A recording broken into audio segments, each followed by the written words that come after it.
Hello guys, our topic today is protein identification. Our learning outcomes for this topic are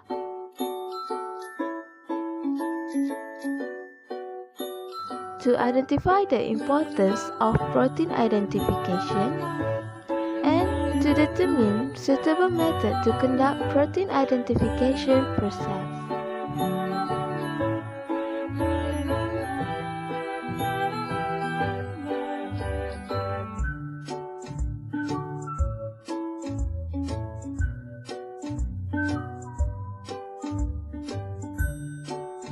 Amino acids are joined together by peptide bond, forming long polypeptide chain.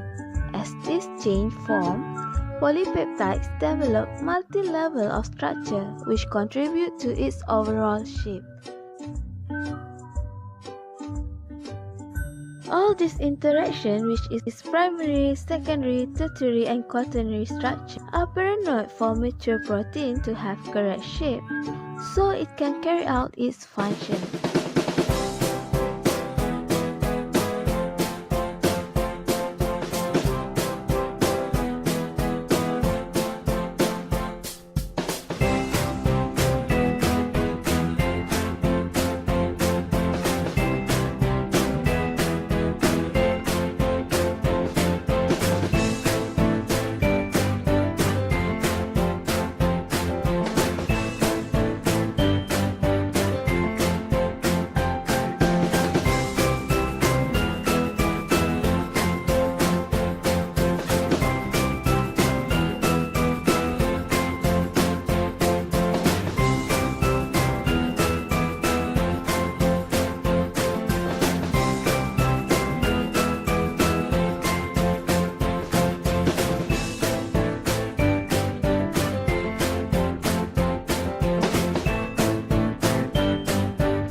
There are few methods to determine protein concentration, which are UV method, Biuret method, Lowry method, and Bradford method.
Hey guys, ready for another lesson?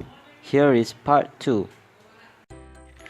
In this part of the video, you will learn of 2 lesson outcome, which is number 1, method of protein detection and quantification, which is dry weight method, Bicinchoninic Acid Assay Method, and last but not least is silver binding method. Lesson outcome number 2 is overview of the methods, which consists of sensitivity, use reagent, advantage and disadvantage.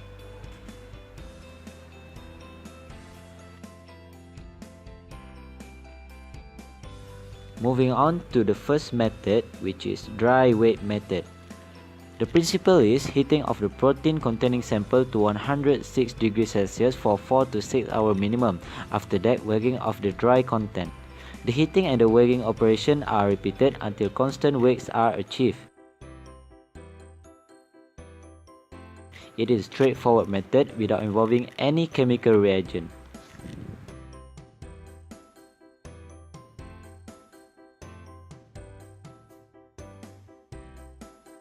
The next method is Bicinchoninic Acid Assay Method, or also known as BCA Assay Method. BCA Assay Method is used to determine the protein concentration by measuring the amount of reduced copper ion that is generated by chelating copper and protein in the sample. Protein can reduce copper 2+ ion to copper 1+ ion in alkaline solution. When this standard is introduced to BCA, it will result in purple color formation. The darker purple indicates more protein concentration. Here is a short animation on BCA assay method, which may clear out any confusion.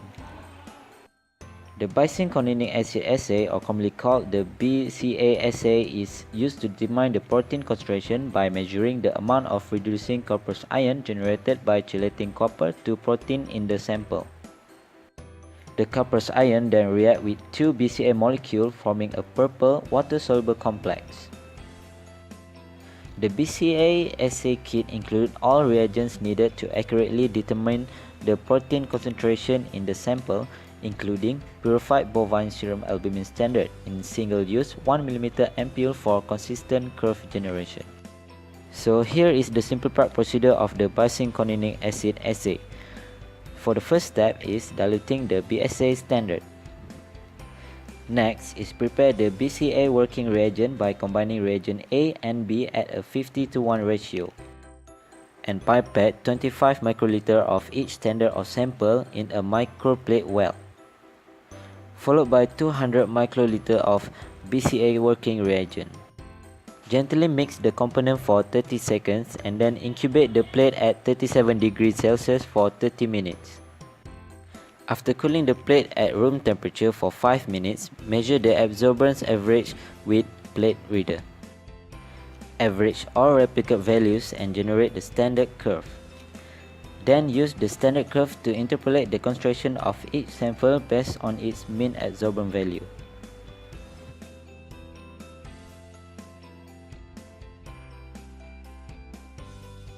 Moving on to the last method, which is the silver binding method. The basic mechanism underlying protein detection by silver binding involves the reduction of ionic to metallic silver. Detection of proteins in the gel or on membrane requires a difference in the oxidation reduction potential between the sites occupied by proteins and adjacent sites of the gel or membrane.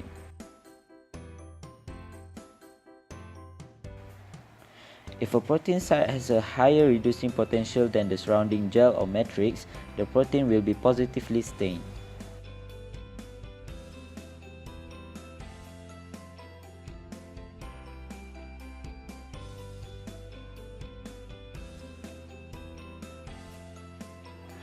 Overview of the method. Here you will learn about the sensitivity, reagent use, advantage and disadvantage of the 3 methods, which are dry weight method, BCA assay method, and silver binding method. For the dry weight method, the sensitivity is minimum of 2 to 4 mg per sample. The reagent use is none. The advantage is straightforward method, no chemical reagent requires.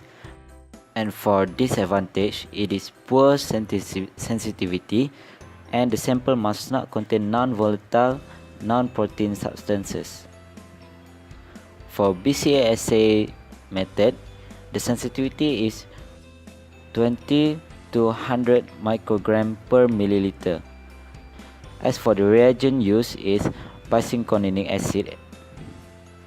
For the advantage of BCA assay method is it is sensitive and convenient, less susceptible to assay interference than some other methods. For disadvantage view, it is very expensive method. Any deviation from the protocol can result in variable results. And lastly is silver binding method. The sensitivity is 150 nanogram per milliliter to 20 microgram per milliliter. As for the reagent used for this method is glyceraldehyde and formaldehyde. The advantage of this method, it is extremely sensitive. And for its disadvantage, the chelating agents, detergents and reducing agents interfere with the assay.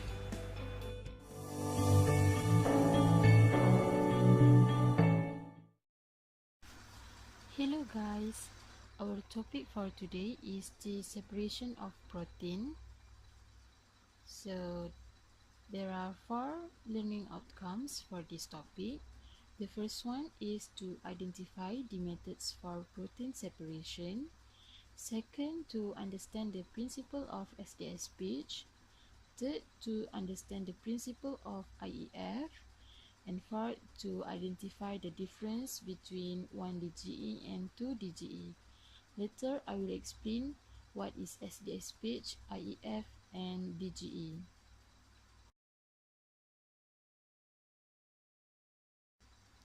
So, what is protein separation?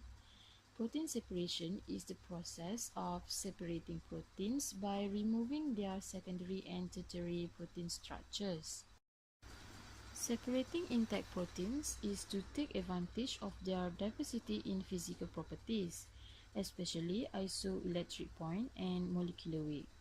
So this is kind of ways on how the proteins are being separated, which is by their molecular weight, charge, and pH. So there are 2 methods of protein separation. The first one is SDS-PAGE, stands for sodium dodecysulfate polyacrylamide gel electrophoresis. And the second method is IEF, stands for Isoelectric Focusing. So today we will discuss both of these methods.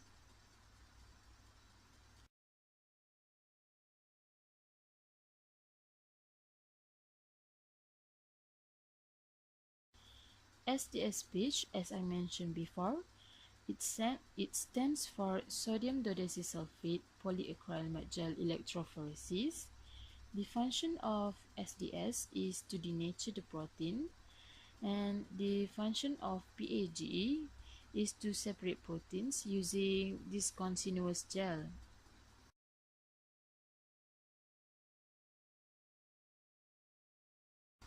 PAGE is a widely used technique to separate proteins in solution by their molecular weight. This is an example of applications that use PAGE nowadays. The first one is proteomics, second is biochemistry, third is forensics, and fourth is genetics. Protein electrophoresis is the process of separating proteins by placing them in a gel matrix and then observing protein mobility in the presence of an electric field. So in one-dimensional polyacrylamide gel electrophoresis, the protein samples are applied to one to each lane of the polyacrylamide gels in a buffer, and electric current is applied across the gel, causing the negatively charged proteins to migrate through the gel towards the anode. After a set amount of time, usually a few hours, the proteins will have differentially migrated based on their size, which is smaller proteins will have traveled farther down the gel, while larger ones will have remained closer to the point of origin. Therefore, proteins may be separated roughly according to size and therefore molecular weight. It is common to run molecular markers of known molecular weight in a separate lane in the gel in order to calibrate the gel and determine the weight of unknown proteins by comparing the distance traveled relative to the marker. This is the image of real SDS-PAGE, and you can see that many bend in the gel. In our separation of the protein by SDS-PAGE, we see protein X. The SDS-PAGE shows us that protein X is about 25 kilodalton. However, in the analysis, we see that all the protein are not separated. There may be other protein in that 25 kilodalton band along with protein X. So, how can we see only protein X? So this is when we should use two-dimensional gel electrophoresis or 2DGE. To separate protein X, we can use 2DGE. During 2DGE, we use isoelectric focusing in the first dimension and SDS-PAGE in the second dimension. 2DGE is the most widely used separation technique in proteomics, and it is capable of resolving thousands of proteins. So this is the rough flow for 2DGE. Isoelectric focusing is separation of proteins according to native charge. So there is a term that we are using here, which is isoelectric point. Isoelectric point is the pH at which their net charge is 0. So the first separation in 2DGE is called isoelectric focusing or IEF. During IEF, proteins are separated on a pH gradient. Protein will migrate to the point in the gradient where their net charge equals to 0 or is neutral. That point is called the isoelectric point. For example, a protein may be positive to charge at pH 5, but at pH 8, it is neutral. In 2DGE, the purified proteins are subsequently applied to a pH gradient strip, submerged in a suitable buffer, and electric current is applied across the strip, causing the charged proteins to migrate across the gel toward their isoelectric point. For example, this band represents proteins with a pI of 3. The pH gradient strip is placed onto a SDS-PAGE. Proteins from the pH gradient strip migrate into the gel. Depending on their size, each protein will move differently through the gel matrix. Following electrophoresis, the gel may be stained, allowing visualization of the separated proteins or processed further. After staining, different proteins will appear as distinct spots within the gel. It is common to run molecular markers of known molecular weight in a separate lane in the gel in order to calibrate the gel and determine the weight of unknown proteins by comparing the distance traveled relative to the marker. But what about protein X? We can see protein X on our 2DGE. We see protein X is still about 25 kilodalton. We also see now that protein X has an isoelectric point at 5. So there are several comparisons between 1DGE and 2DGE. For 1DGE, it involves SDS-PAGE only, which is it is high reproducibility, quick and easy, separates solely based on size, modest resolution dependent on complexity of sample, while for 2DGE, it involves SDS-PAGE and IEF. It is modest in reproducibility. It also slow or demanding. It separates based on PI and size, and it is high resolution and not dependent on complexity of sample. These are the references that we use for our topic, which is for protein identification and protein separation. That's all from us. Thank you.